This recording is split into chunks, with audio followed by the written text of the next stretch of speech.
தோழர்கள் அனைவருக்கும் வணக்கம். நமது சேனலில் group 2 group 4 free online test batch போயிட்டுருக்கு.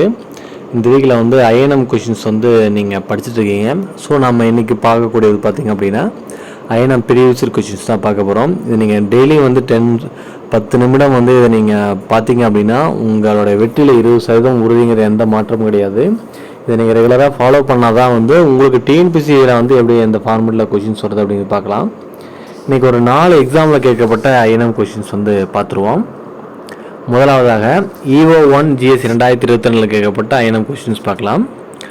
முதல் கேள்வி, 1930 ஏப்ரல் 30 மெட்ராஸில் நடைபெற்ற உப்பு சத்தியாகிரகத்தோட தலைவர் யார்? அதுக்கு யார் தலைமை தாங்கினார்? ஆப்ஷன் ஏ ஆந்திர கேசரி எனப்படும் டி பிரகாசம் தான் வந்து தலைமை தாங்கினார்.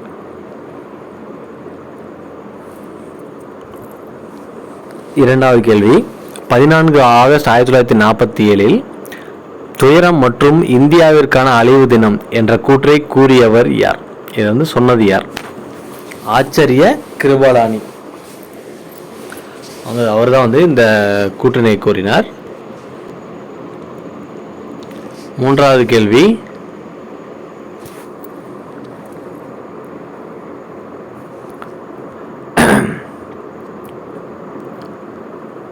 பிரிட்டிஷ் அலுவலர்கள் யாரை கம்யூனிசத்தின் தலைமை குரு என அழைத்தார்கள்? கம்யூனிஸ்டின் தலைமை குரு அழைக்கப்பட்டவர் யார் அப்படின்னா ஜவஹர்லால் நேரு அவர்கள். 4, ஜவஹர்லால் நேரு தொடங்கிய செய்தித்தாளின் பெயர் என்ன? National Herald. பத்திரிகை சம்பந்தமாக உங்களுக்கு ஒரு கேள்வி கண்டிப்பாக இருக்குங்க, நான் அடிக்கடி சொல்லிக்கிட்டே இருக்கிறேன். 5, இந்திய தேசியத்தை பண்பாடு சமய நம்பிக்கைகளோடு இணைத்தவர் யார்? Option C Radha Kumud Mukherjee. இந்த மாதிரி கொஷின்ஸ்லாம் பார்க்க தான் நீங்கள் படிக்கிறப்ப எப்படி தான் படிக்கணும் அப்படிங்கிறது தெரியும். ரெகுலராக ஃபாலோ பண்ணுங்கள். மூல் சங்கர் பிற்காலத்தில் டேஸ் என்று அழைக்கப்பட்டார்? தயானந்த சரஸ்வதி. அவருடைய தயானந்த சரஸ்வதியுடைய இயற்பெயர் தான் வந்து மூல் சங்கர். அடுத்தது 7, ரேஃபேலி விவசாய இயக்கத்தின்படி பின்வரும் எந்த வாக்கியங்கள் உண்மையானவை? ஆன்சர் ஆப்ஷன் சி 1 மற்றும் 2. விவசாயிகள் அடிமைகளாக நடத்தப்பட்டனர், புரட்சியாளர்களுக்கு ஒத்துழையாமை இயக்கம் ஒரு உத்வேகத்தை அளித்தது என்பது இந்த இரண்டுமே வந்து ரேஃபேலி விவசாய இயக்கம் சம்பந்தப்பட்டதில் சரியானது. இந்த விவசாய இயக்கங்கள் பற்றி ரொம்ப முக்கியமானது, சந்தால் கிளர்ச்சி, இது மாதிரி கிளர்ச்சிகள் அதெல்லாம் வந்து ரொம்ப முக்கியமானதுங்க, அதில் படிச்சுங்க. அடுத்தது 8, 1907 காங்கிரசின் பிளவிற்கு பிறகு உருவான புதிய தேசிய கட்சிக்கான சென்னை மாகாணத்தின் செயலர் யார்? வ.உ. சிதம்பரனார். P.O.C. தான் வந்து அதோடைய செயலராக இருந்தார், அதாவது சென்னை மாகாணத்திற்கு. 9, தாழ்த்தப்பட்ட மற்றும் சாதிய இந்துக்கள் மத்தியிலே சமூக சமத்துவத்தை போதிக்க யாரால் சமாஜ் சமாத சங்கம் தொடங்கப்பட்டது? சமாஜ் சமாத சங்கம் B.R. அம்பேத்கர். இதுக்கு மேலே இந்த கொஷின்ஸ் கேட்டிருக்காங்க. இந்த சங்கங்கள் அமைப்புகள்லாம் இருக்கும் இல்லைங்களா, அதெல்லாம் வந்து நீங்கள் பார்த்துங்க, யார் எப்போ எந்த நோக்கத்திற்காக எந்த ஆண்டு எந்த தேதியில் எங்கே தொடங்கினாங்கலாம் பார்த்துங்க. அடுத்து EO3 கேட்கப்பட்ட கொஷின்ஸ் பார்க்கலாம். பஞ்சாபி வந்தே மாதரம் என்ற இதழ்களையும் மக்கள் என்ற ஆங்கில வார இதழையும் நிறுவியவரும் அதன் பதிப்பாசிரியராகவும் இருந்தவர் யார்? லாலா லஜபதி ராய். பஞ்சாப் சிங்கம்ல அதை வச்சு இந்த கொஷின் எடுத்துடலாம். பத்திரிகை ஒரு கேள்வி கண்டிப்பாக உண்டு. 2,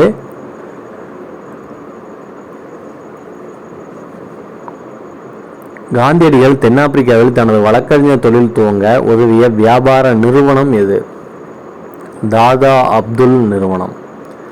காந்தியடிகள் வரலாற்றை பற்றி காந்தியடிகளுக்குன்னு ஒரு கொஸ்டின்ஸ் கண்டிப்பாக இருக்கும்.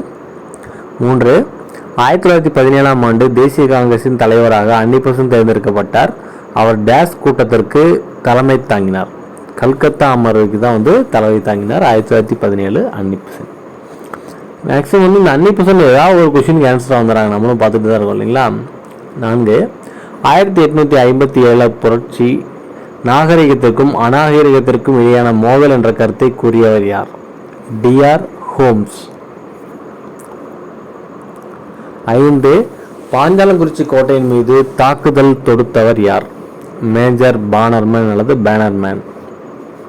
6, தென்னாட்டு திலகர் என அழைக்கப்பட்டவர். அதே மாதிரி விஓசிக்குன்னு ஒரு கொஸ்டின், அவருடைய மேஜராக கண்டிப்பாக ஒரு கொஸ்டின் இருக்குது. லாஸ்ட் டைம் ஒன்று பார்த்தோம், இப்போ வந்திருக்கு பாருங்கள், வஉ சிதம்பரனார் அவர்கள். நம்மளும் அந்த வஉசி பற்றி அடிக்கடி வந்து ஒரு பாயிண்ட் போல கொஸ்டின்ஸ் வந்துக்கிட்டே தான் இருக்குது.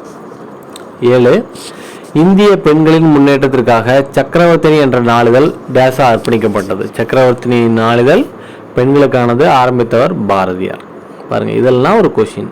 வஉசினா ஒரு கொஷின், காந்தியடிகளுக்கு ஒரு கொஷின், இப்படி தான் கொஷினே இருக்குது. தீவிர தேசியவாத இயக்கங்களுக்கு ஒரு கொஸ்டின், கிளர்ச்சிகளுக்கு ஒரு கொஸ்டின். 8, சத்தியமேவ ஜெயதே என்ற வாய்மைகளும் எழுத்து வடிவில் டேஸ் எழுதப்பட்டது. எந்த எழுத்து வடிவில் எழுதப்பட்டது?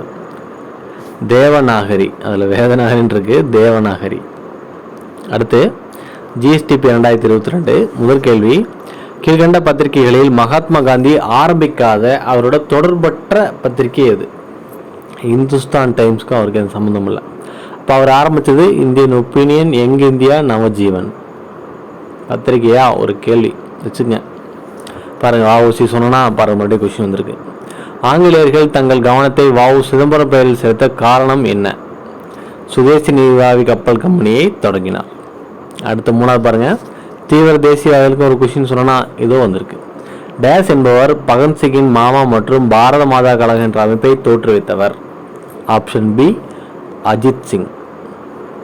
4, சுயராஜ்ய கட்சியை ஆரம்பித்தவர் சித்ரஞ்சன் தாஸ் மற்றும் மோதிலால் நேரு.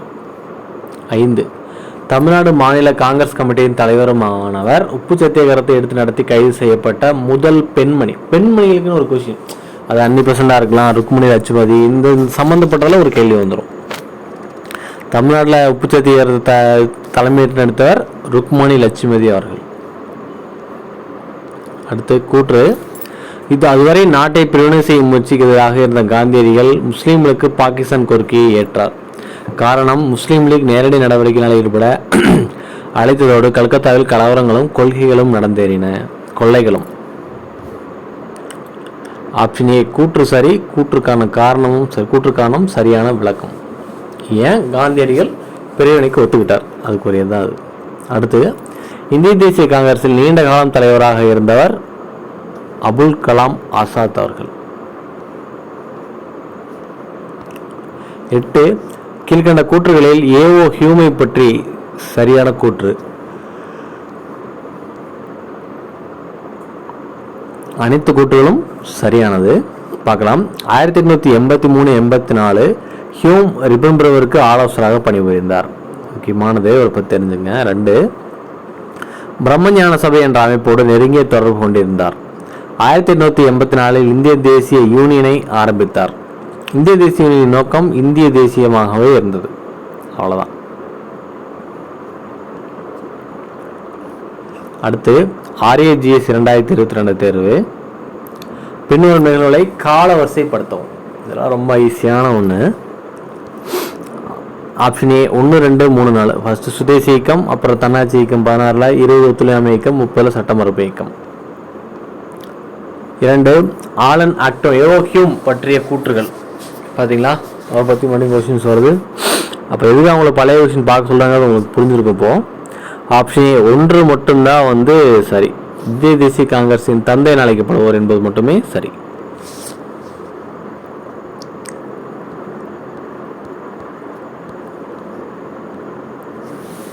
அடுத்தது சரியான விடையை தேர்ந்தெடுக்க. ஆப்ஷன் சி 3 மட்டும் சரி. இந்திய சங்கம் 1877 ஆரம்பிக்கப்பட்டது என்பது சரி. சங்கங்களுக்கு ஒரு கேள்வின்னு சொல்லியிருந்தேன். ஸோ அதே மாதிரி ஒரு கொஸ்டின்ஸ்.